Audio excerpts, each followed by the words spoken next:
I got a call from San Diego, who was in Portland, Oregon, and asked me if I would come down and interview for a job, and decided to just go for it. Our first job was to erect this Niki de Saint Phalle sun god, and we had to build a base, and I had no experience, no idea how to do that. And I had worked with Mathieu in Portland and been impressed with his ability and his knowledge and his sense of adventure. And because he kept saying, I'm not moving here, Mary. Then I said, wouldn't you like to work with Bob Irwin? So most of what I had to offer at that time, I was sort of 25, I think.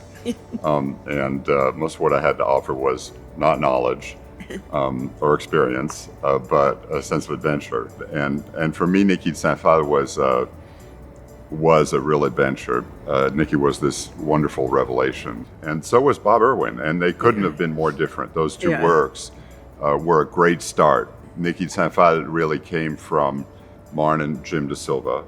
They were the funders and founders of the Stuart Collection.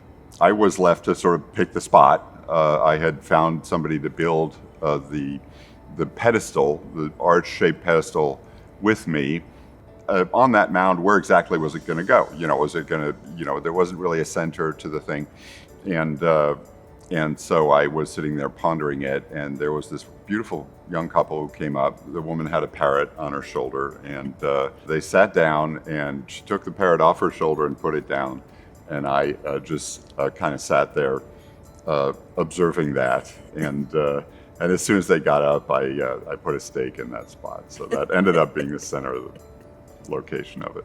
We'd done a show with Bob Irwin, and that's why I really pushed to have him as the second artist, because he was the opposite of Niki, and because he was quintessential Californian and about light and space. So he came up with this idea of the fence, and Mathieu helped execute it. And this behind us also, de Houssa's idea for Fallen Star had several iterations. Originally, he wanted it just sticking out of the side of a building, and he wanted the juxtaposition of two architectures, an institutional one and a domestic one. And it took a lot of discussion and convincing and evolution of his ideas to come up with the possibility of a house and a garden and an institutional context. And then the response is always delightful in ways. And we've, always gotten, different responses from, huh? Why? To, wow. I was out looking at the bear, and a troop, maybe it was summer camp, when a troop of boys, about 10 or 11, came sort of parading through on their way somewhere else. But this one little boy practically grabbed me. He had no idea who I was, what I was doing there. He said, do you know how cool this is? This is the coolest thing ever.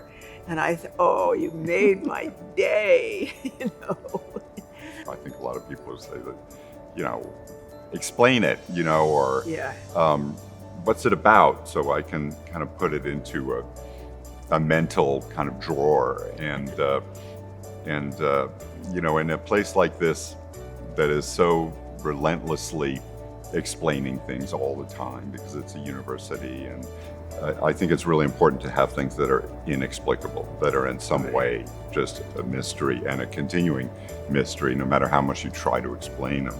So it's a new adventure in learning, another aspect of learning, which is what the university, of course, is all about.